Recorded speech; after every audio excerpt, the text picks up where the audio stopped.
waktu 20 menit untuk dialog interaktif. Dialog interaktif ini ada dua termin. Yang pertama termin ibu-ibu, dilanjutkan yang termin kedua jadi untuk yang dari bawah-bawah. Dipersilakan untuk ibu-ibu yang akan menyampaikan pertanyaan, usulan maupun tanggapan. Dipersilakan.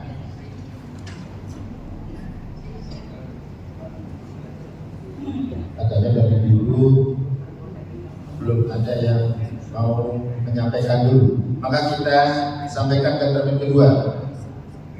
Moga bapak-bapak yang mau menyampaikan pertanyaan maupun tanggapan dari yang sudah disampaikan, dipersilakan. Pak Agus, Pak Roman, sekarang kali.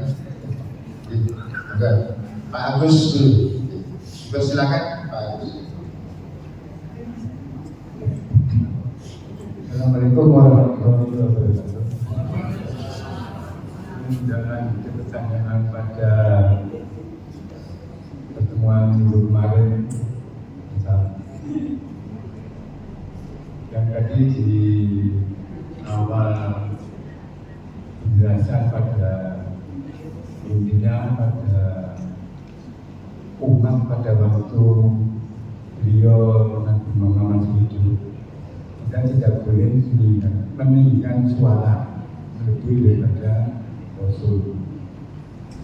Yang saya tanyakan, apakah ada ayat-ayat suci yang sekarang saat ini tidak berlaku seperti contoh tadi, Pak? Karena pada itu kalau saya menerima penjelasan bahwa ayat itu ditujukan pada waktu umat Rasulullah. Kita jangan terus karena itu warahmatullahi Langsung ya, kalau bentar saya.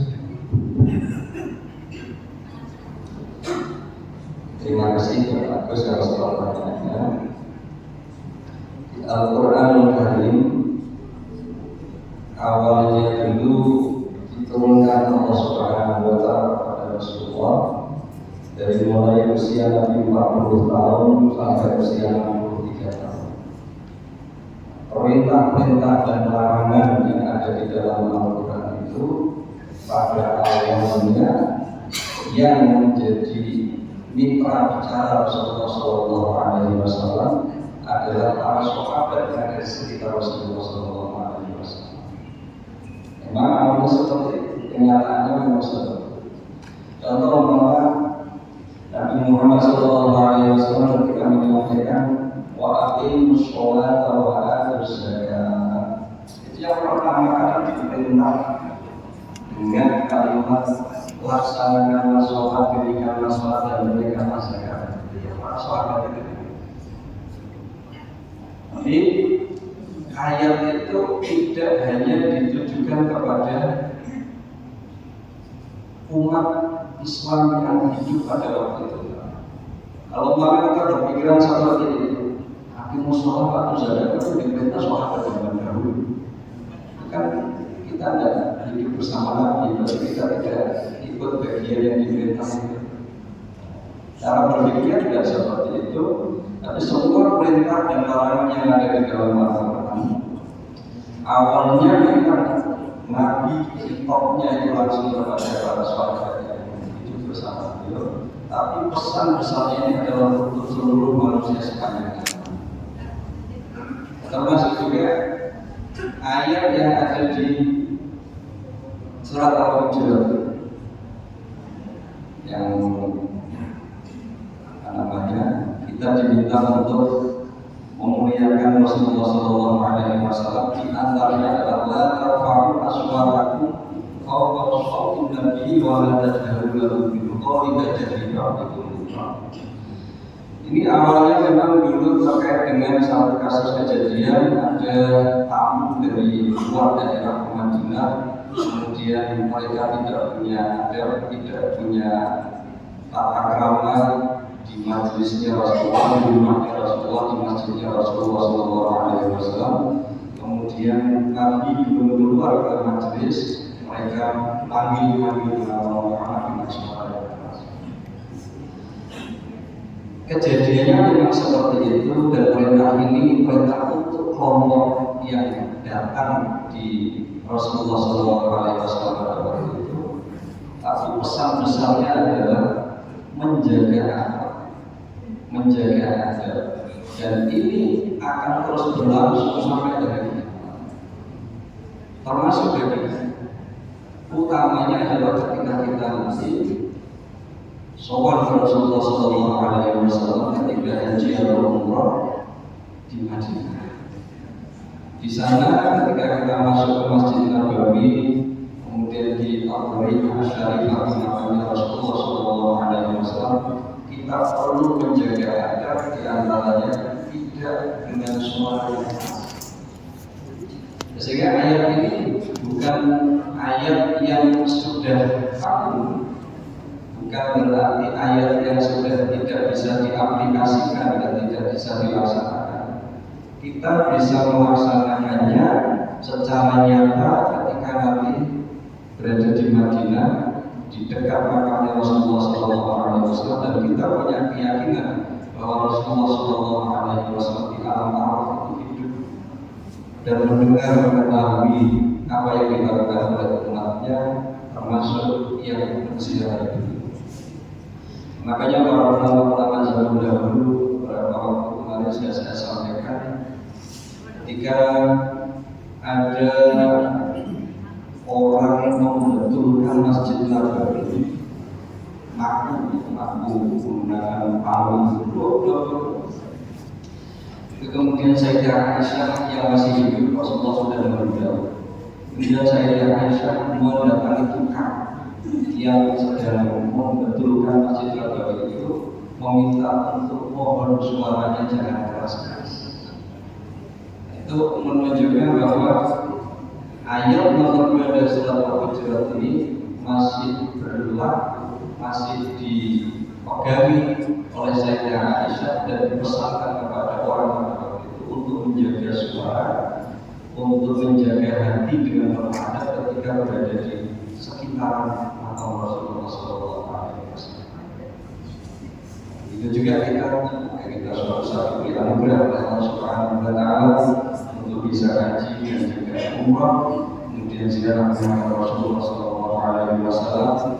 Ketika ke sana kita jaga hati kita taat kepada Rasulullah SAW, dan kemudian ketika kita berbincang di Masjid Nabawi itu, berbincang dengan kawan itu dengan penuh adab, tidak kemudian sesuka hatinya kita membayangkan bahwa Ridhoi Syarifah di makam yang mulia pada junjungan kita kepada kita Rasulullah SAW, dan kita itu perlu hati-hati ketika ngomong.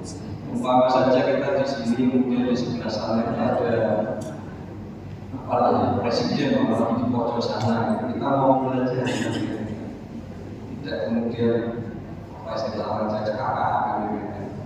Ini ayat yang kedua dari Al-Hujurat, pesan besarnya masih tetap terus bisa dilaksanakan oleh umat manusia umat Islam. Terima kasih. Baik, terima kasih. Dilanjutkan pertanyaan yang berikutnya dari ini ada 2 pertanyaan dari Bapak Haji Dato' Bayo, nanti dari yang lain. Silakan Pak. Terima kasih. Assalamualaikum warahmatullahi wabarakatuh. Di dalam kehidupan sehari-hari ini tadi telah disinggung oleh Pak Kiai bahwa ditemukan satu, ya kalau boleh dikatakan tadi disinggung tentang membuncing kemudian berprasangka. Di sisi lain melakukan sikap-sikap yang mungkin kalau tadi lisan, kalau ini tindakan itu dengan orang itu seolah-olah tidak pas itu, ya plero-pleroan dan sebagainya. Ini yang kalau di Nigeria tidak ada, yang ada di Amerika. Ya. Nah, ini kami ingin yang kami tanyakan bahwa dari dua sikap itu, walaupun yang satu lesan itu tidak didengar oleh yang bersangkutan, kalau yang satu itu bisa bertatap muka dengan yang bersangkutan, itu sama-sama dosa ya, sama-sama dosa. Itu perbandingannya bagaimana Pak? Yang kecil besarnya dosa itu. Terima kasih. Assalamualaikum warahmatullahi wabarakatuh.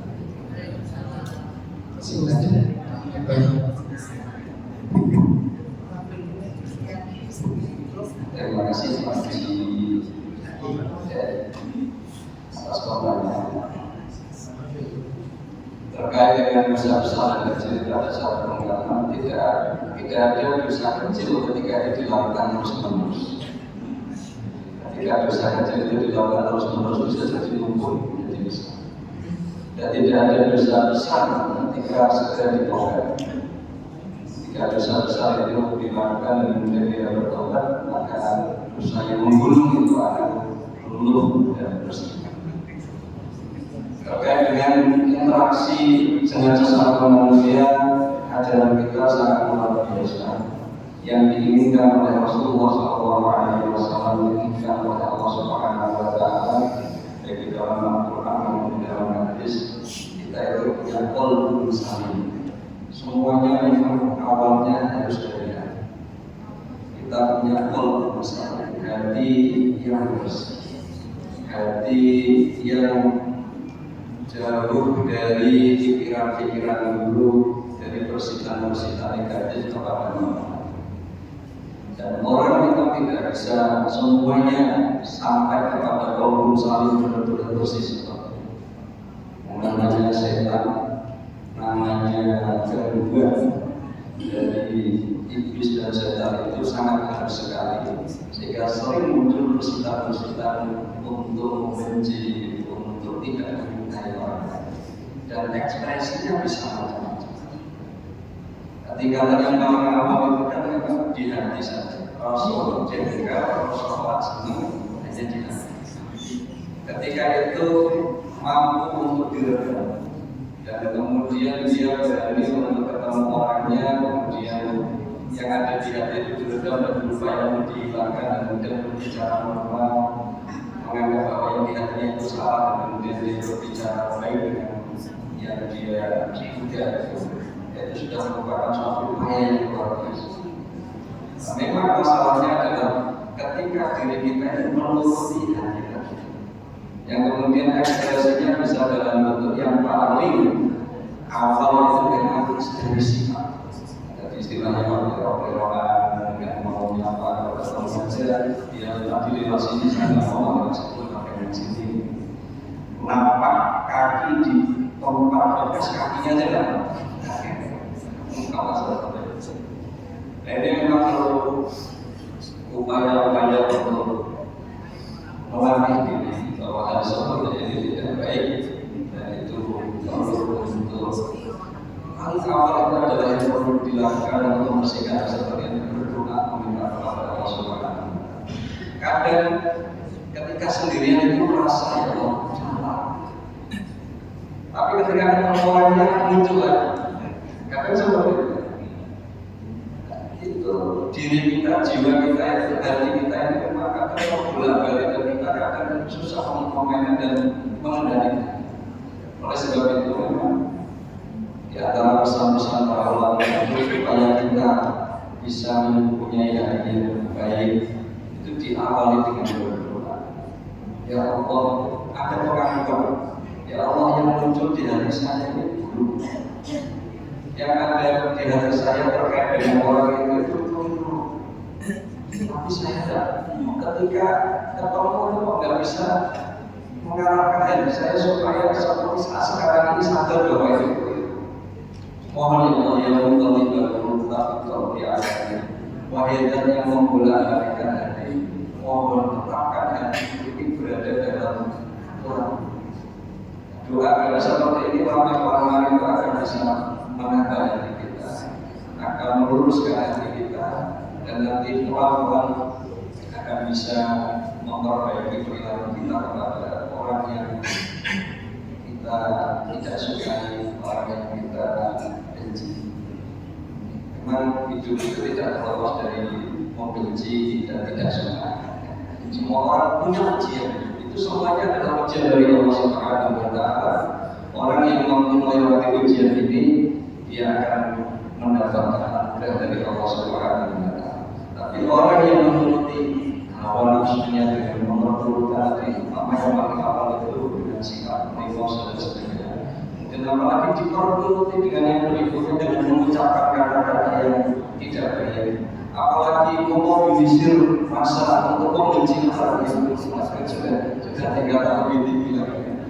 Kemudian sampai kapan tinggal tindakan yang membahayakan menyakiti orang itu tingkatan-tingkatan yang harus dihindari. Tapi awal sekali lagi itu adalah dari kesucian hati.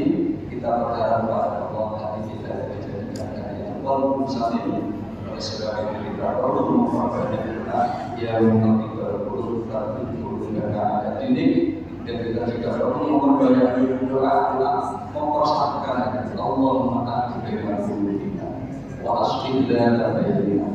Ya Allah, persatukanlah hati kami, hati kawan-kawan kami yang ada di sini. Kemudian wasfidlah bainana. Kalau ada permasalahan soal perbaiki hubungan antara kami. Jika kita sholat bersama-sama berjamaah, masa ketika kita membaca ihdinas siratal mustaqim itu artinya ya Allah tunjukilah kami semua yang sedang sholat itu pada jalan yang lurus. Kemudian di hati kita kecuali ada di belakang dia Allah ada. Ini memang perlu latihan. Sekali lagi manusia selalu berada dalam ujian cobaan dari Allah Subhanahu wa Ta'ala. Salah satunya adalah cobaan-cobaan seperti ini. Selagi manusia itu kita semua mampu untuk melewati ini, insyaallah kita akan diberikan derajat dari Allah Subhanahu wa Ta'ala. Dan semoga kita tidak mempersulit nafsu kita untuk mengambil apa yang ada di dalam. Baik, terima kasih. Barangkali satu lagi karena masih ada waktu 5 menit. Bapak Haji Roman tadi sudah angkat tangan.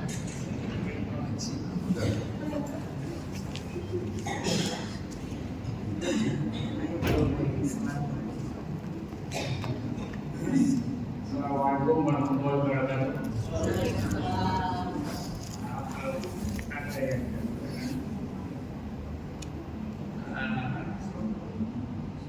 Yang langsung itu hanya Rasulullah. Jadi orang awam baik atasnya itu mungkin saja bisa hilang. Untuk diketahui bahwa misalnya ibadahnya itu benar atau tidak, itu kan harus ada rujukannya Al-Quran atau hadis.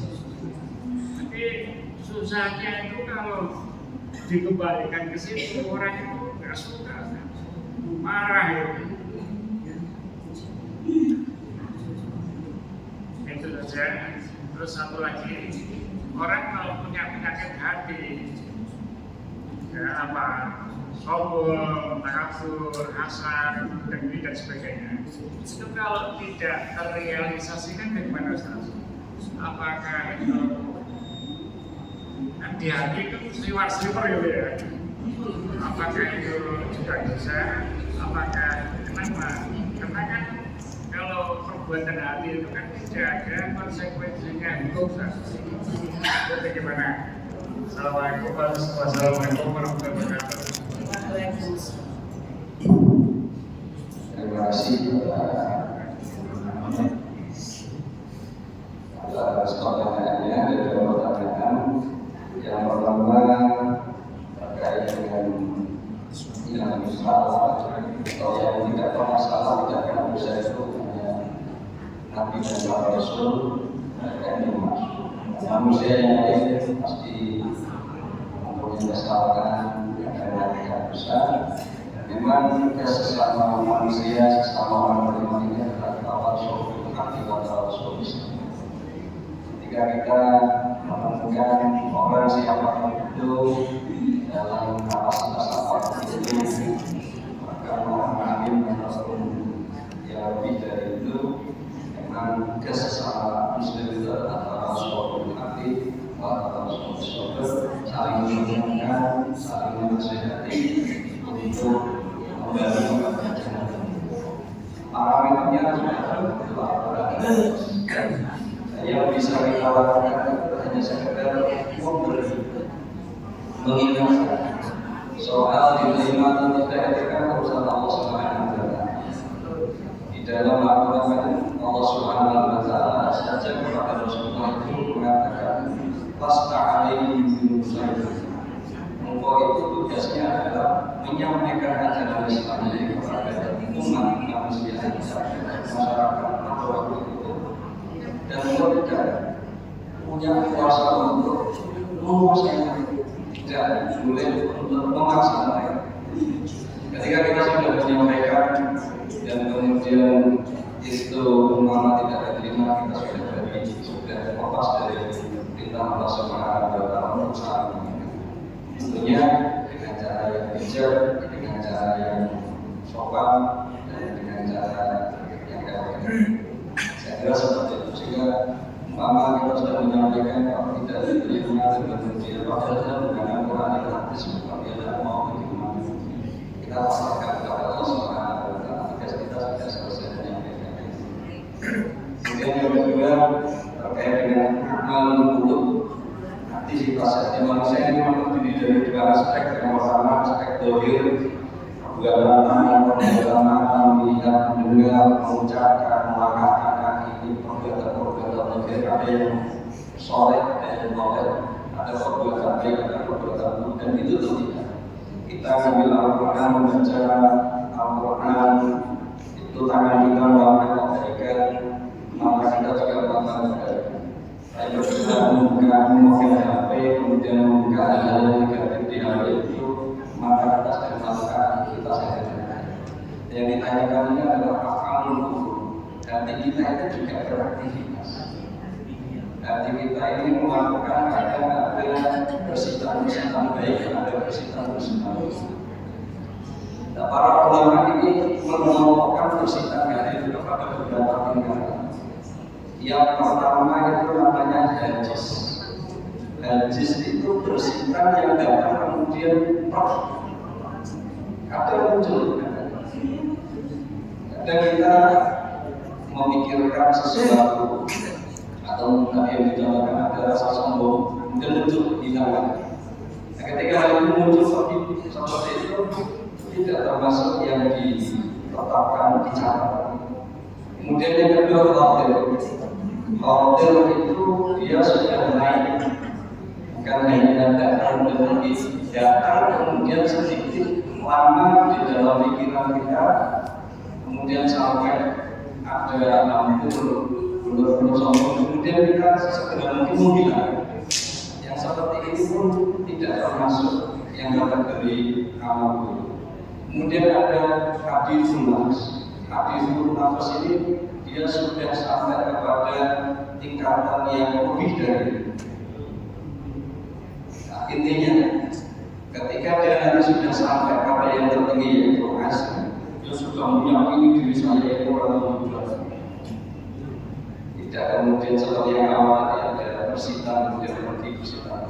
Ketika dia sampai pada tingkatan membangun sampai asli, itu sudah menjadi dosa. Jadi ada dosa-dosa itu lama kasus ini kadang hanya muncul begitu saja, tapi kemudian hilang. Atau kemudian datang, kemudian kita berupaya untuk mendialogkan dengan pikiran kita sampai dengan itu nafas. Ketika di atas nafas ini kemudian kita mengangkat kita pikiran begini, itu tidak termasuk yang dicatat sebagai amal. Tapi ketika sudah sampai azmu, tekad yang mengiyakan dan kemudian merealisasikan iri hatinya itu dengan ekspresi apapun, itu sudah menjadi amal di kategori. Memang ada ungkapan bahwa kepadatan hati itu tidak dicatat akhirnya. Tapi itu ada tingkatan-tingkatannya. Ketika sudah sampai ketetapan hati sudah menjadi apa ya, amal hati yang bermanfaat, itu dia menjadi amal yang buruk dan menjadi catatan buruk. Semoga kita diberi kemampuan oleh Allah Subhanahu wa Ta'ala untuk menepis bisikan-bisikan yang ada meskipun kita manusia biasa seperti ini ada sama tingkatan tapi sudah sampai pada hasil. Tapi kita kembali jawaban itu sekali lagi buka yang kita lantunkan setiap kali sholat itu juga sangat penting sekali terkait dengan masalah dia kalau berburu tapi kalau kita saya kira seperti itu. Apabila ada kekurangan. Baik, terima kasih. Waktu telah menunjukkan 1 jam 4 menit, sehingga waktu pengajian kuliah subuh kali ini kita untuk bersama dulu. Kita lanjutkan dalam pengajian kuliah subuh di minggu berikutnya. Sehingga kita mohon maaf tanpa mengurangi rasa hormat kami kepada ibu-ibu yang mau bertanya, simpan dulu kita untuk dilanjutkan di pengajian kuliah subuh berikutnya. Hadirin yang saya hormati, marilah pengajian kuliah subuh Ahad pagi ini kita tutup bersama dengan memuji kepada Allah agar kita dijadikan sebagai manusia yang akram illallah. Akramakum karena inna akramakum indallahi atqakum. Kita tutup bersama dengan membaca hamdalah dan doa kafaratul majelis. Alhamdulillahirabbil alamin. Subhanallahumma wa bihamdika asyhadu an la ilaha illa anta astaghfiruka wa atubu ilaik. Demikian. Assalamualaikum warahmatullahi wabarakatuh.